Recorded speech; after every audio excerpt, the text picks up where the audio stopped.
Hello everyone, Douglas here and welcome to my Doctor Who review, and today I will be reviewing Human Nature and Family of Blood. This story is the second story to be written by Paul Cornell, and this story is the first story to be adapted from the books. This story is from the Virgin New Adventures novels, and this novel was also written by Paul Cornell. In part 1, called Human Nature, our cold open scene begins at the Agyeman, and the TARDIS console is shot at. We see the 10th Doctor, played by David Tennant, and Martha, played by Freema Agyeman. We see the Doctor ask Martha if they saw her, and you might be wondering, what are they running from? We see the Doctor gets the TARDIS in flight, and we hear a beeping, and they are following them. We find out they have a vortex manipulator so they can follow wherever they go. We see that the Doctor might have to do something. We see the Doctor asks Martha if she trusts him, and she does. We see the Doctor pulls out a fob watch. We see the Doctor says, "This watch, Martha, this watch." We cut to a scene of the Doctor in bed. We see Martha as a maid, and she calls him Mr. Smith. And now, the Doctor is John Smith. We see that John had these extraordinary dreams when he was the Doctor. We see John picks up the fob watch and puts it back. I love Martha's line when she says, "It's Monday, November 10th, 1913, and you're completely human, sir." And you find out he is not the Doctor. And you might be wondering, what is going on? Our opening scene begins with the Union Jack rising, and we hear a chorus of children singing. We are at an old boys' school. We see John is teaching a class, and this school is an army school. We see Martha and Jenny, played by Rebecca Stanton, and they are cleaning the floor. We see Jeremy Baines, played by Harry Lloyd, and Hutchinson, played by Tom Palmer. We see Hutchinson is being a bit rude to Martha and Jenny. I love Martha's line when she says, "I'd like to smack my bucket over his head." We see Joan Whitford, played by Jessica Stephen, who is now Jessica Hines. We see Joan says morning to John. We see John and Joan are talking. We see Joan asks John if he is going to the dance. We see John is walking backwards and he forgets the stairs is behind him. And we see Joan is warning him about it, and he falls. We see Joan is treating John. We see Martha comes in just to see if he is alright.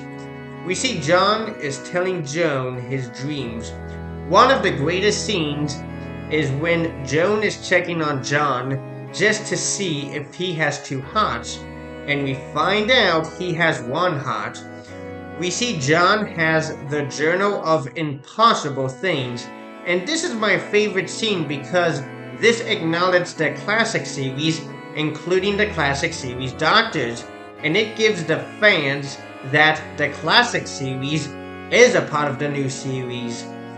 We see the drawing of the watch. We see Martha wants the journal back. We see Joan asks Martha who John is. We are introduced to Tim Latimer, played by Thomas Brody Sangster.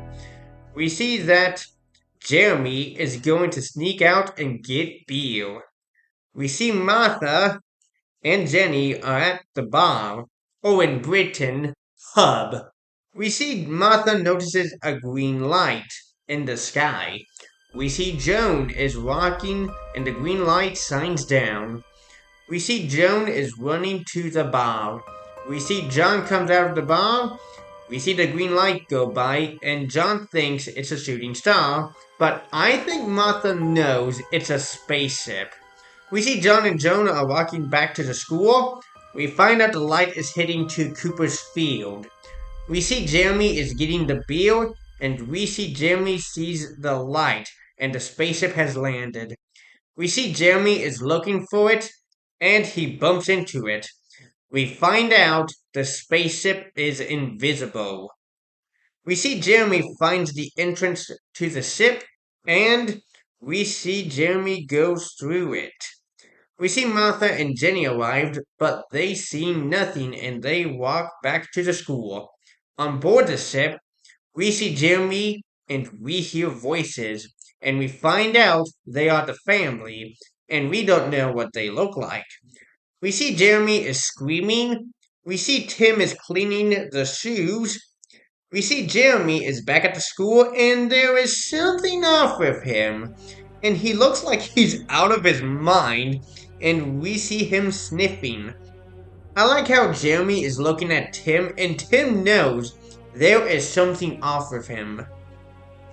We see Martha is riding her bike to a shed. Inside the shed, we see the TARDIS. We find out John's dream is real. We go to the flashback when the doctor has the fob watch, and we find out the fob watch is him. We find out the creatures the doctor is running from are hunters, and they can sniff out anyone. And remember the scene when Jeremy was sniffing? He was the creature. We find out their life supplies are running out, so they hide and wait for them to die.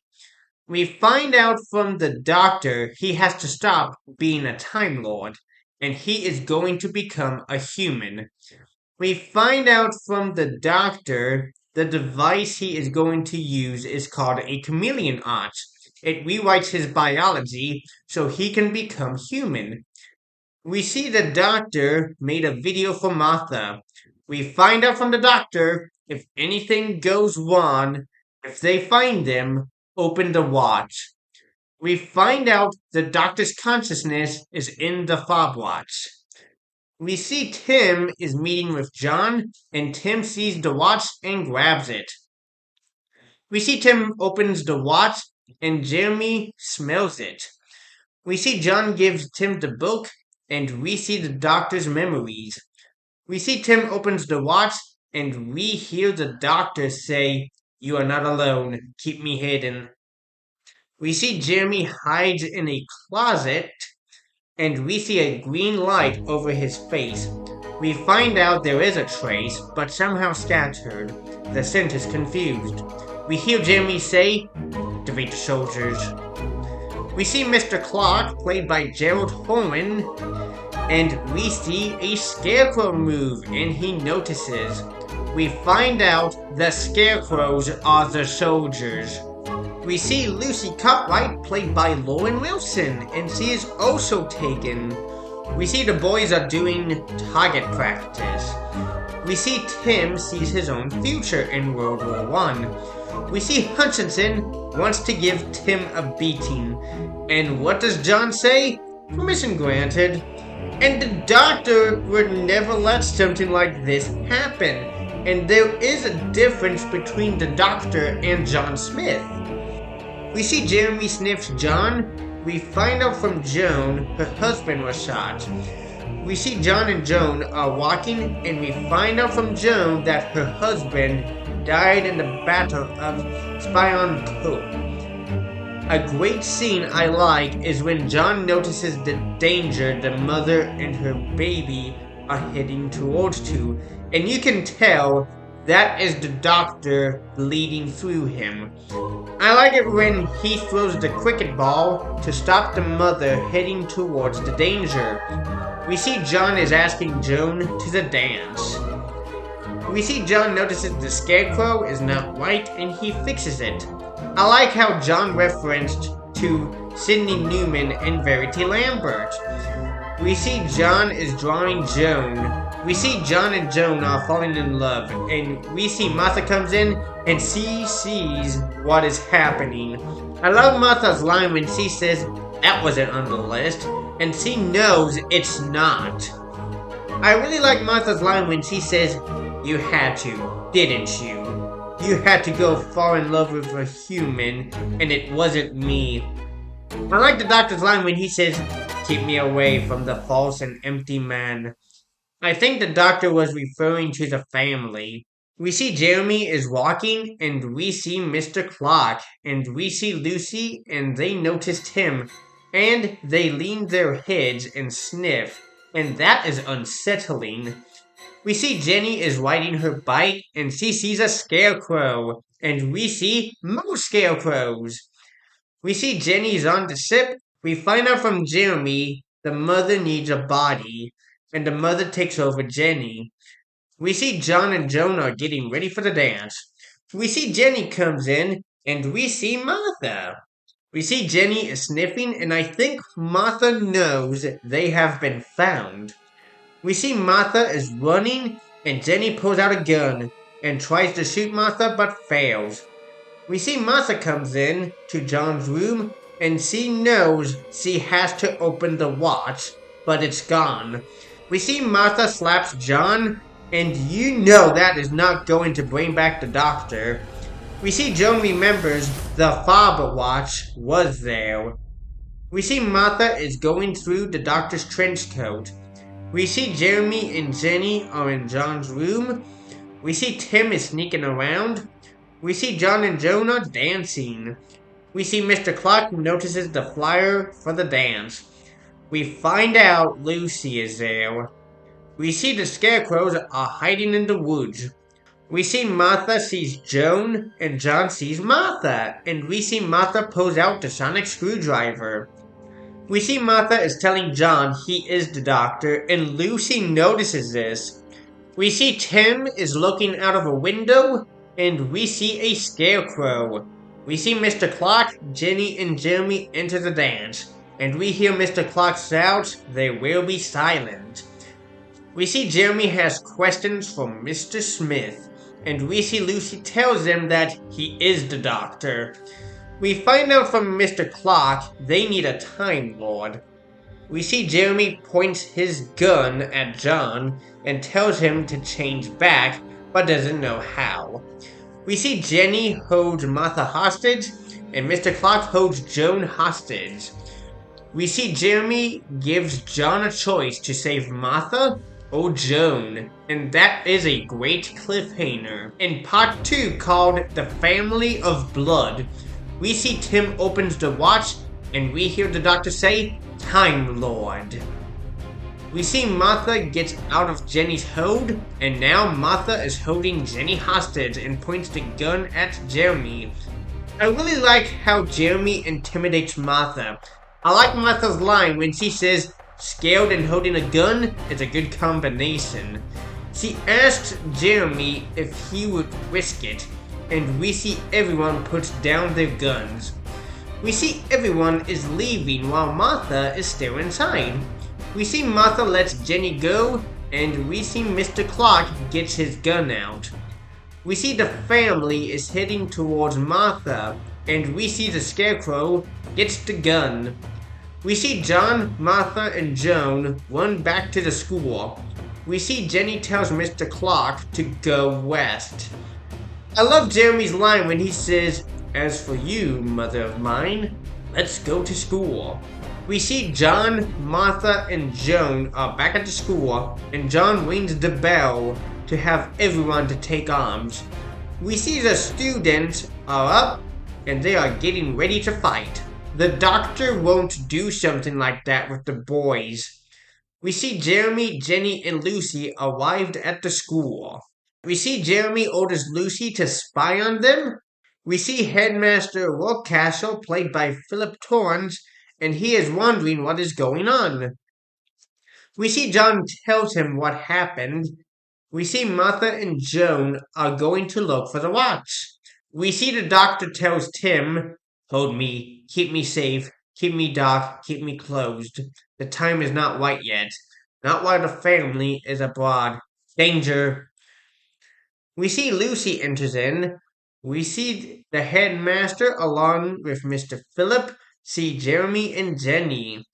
We see Jeremy wants John Smith. We see the headmaster notices that Jeremy is speaking in a different voice, and we find out they are the family of blood. Jeremy is the son, Jenny is the mother, Lucy is the daughter, and Mr. Clark is the father. I like the son's line when he says, "War is coming in foreign fields. War of the whole wide world, with all your boys falling down in the mud." Do you think they will think the man who taught them it was glorious? We see the son kills Mr. Phillip. We see the headmaster runs back. We see the boys are getting ready to fight. We see the son calls the soldiers, and we see the scarecrows are marching, which is a great scene. And I love the soundtrack called Just Scarecrows to War. And we see an army of scarecrows. We see the daughter tells the family to hold back. We see the son orders her to discover him. We see Martha and Joan are looking for the watch. We see the father found the TARDIS. I really like how Joan is asking John about the places he played as a kid, but he doesn't remember. We see Tim is asking what he should do, and we hear voices giving Tim a warning, and we see the daughter. We see the daughter asks Tim who he is. We see the daughter notices Tim is hiding something. We see Tim opens the watch, and the doctor's consciousness attacks her, and she sees what he is. We see the son and mother know that he is in the device. We see the son orders the scarecrows to attack. We see the boys are getting ready to fight, and you can tell they are scared. We see the headmaster orders them to fire, and we see them shoot the scarecrows, and one of the powerful scenes is when we see the boys shooting the scarecrows, we do hear the choir of boys singing a hymn. We see the daughter walks in, and we see Martha warns him about Lucy. We see the daughter kills the headmaster. I really like the daughter's line when she says, "Now who's going to shoot me? Any of you, really?"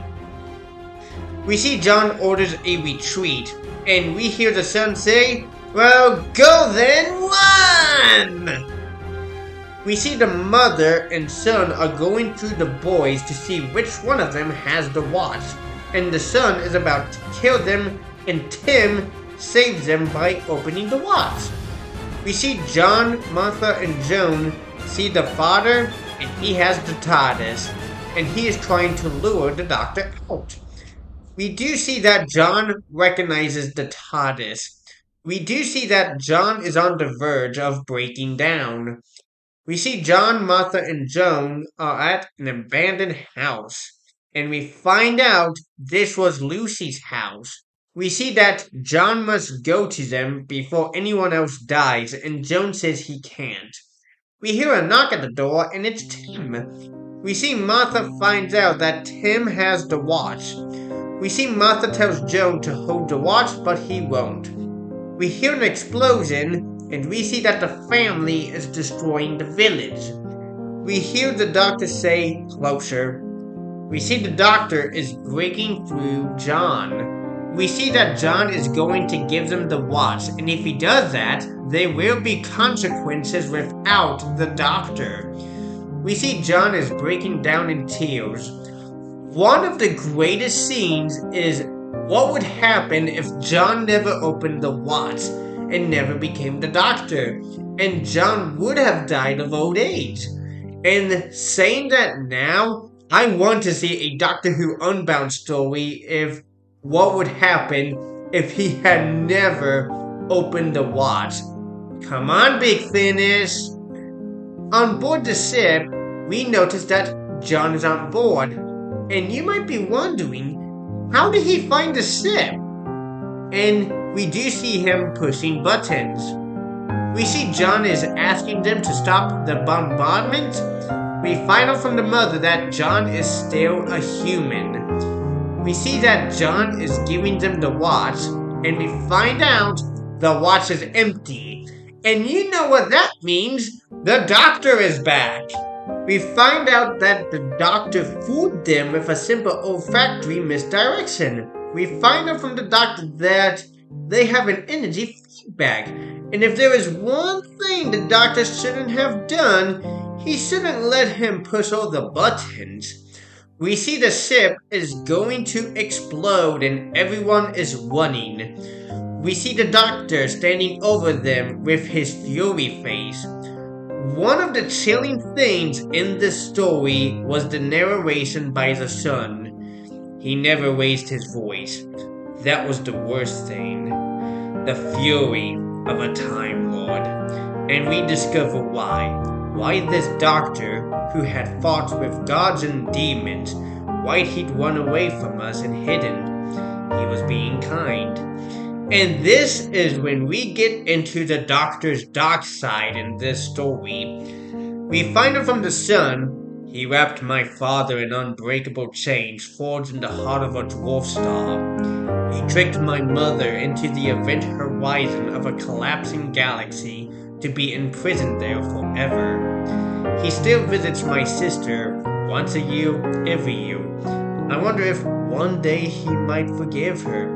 He trapped her inside a mirror. Every mirror. If you ever look at your reflection and see something behind you, just for a second, that's her. That's always her. As for me, I was suspended in time, and the doctor put me to work, standing over the fields of England as their protector. We wanted to live forever, so the doctor made sure that we did. We see Joan is by herself, and we see the doctor, and she asks if it's done. We see Joan asks, "Where's John?" And the doctor said, "He's in here somewhere." We see her asks if he can change back, and he can, and she asks if he will, and he says no. We see the doctor asks Joan to travel with him. I like the doctor's line when he says, "'Cause everything that John Smith is and was, I'm capable of that too." And we see Joan says that she can't. I really do feel bad for Joan because she lost the second man she loved. We do see Joan still has the journal. We see the doctor is walking back to the TARDIS. We see Tim is saying goodbye to the doctor and Martha. And we do see that Tim has to fight. We do see the doctor gives Tim the fob watch. We do see the doctor and Martha go back into the TARDIS, and the TARDIS takes off. Flash forward to 1914. We see Tim and Hutchinson are in World War I fighting. We hear the doctor's narration in June 1914. An Archduke of Austria was shot by a Serbian. And this then led through nations having treaties with nations, like a line of dominoes falling, to some boys from England walking together in France on a terrible day. We find out from Tim it's 1 minute past the hour. It's now. We see a bomb descend, and they got out of the way in time. We see Hutchinson tells Tim to leave him, and Tim refuses, and we see them walk off. Flash forward to the future. We see Tim is now an old man, and he is at a Remembrance Day service. We see Tim notices the doctor and Martha, and the story ends with the scene of the fob watch in Tim's hands. I will say, this is a classic, and this story is the best out of Series 3. This story is my favorite story out of Series 3, and I remember when I first saw this story as a kid, I had no idea that this story would have an important part to play in the Series 3 finale.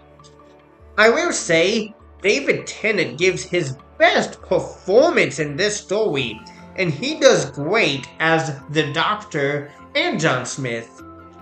I have to give credit to Freema Agyeman because she carried this story and she really stand out, and you can tell she really changed by traveling with the Doctor. I have to say the guest cast is really good, and you got some good memorable characters.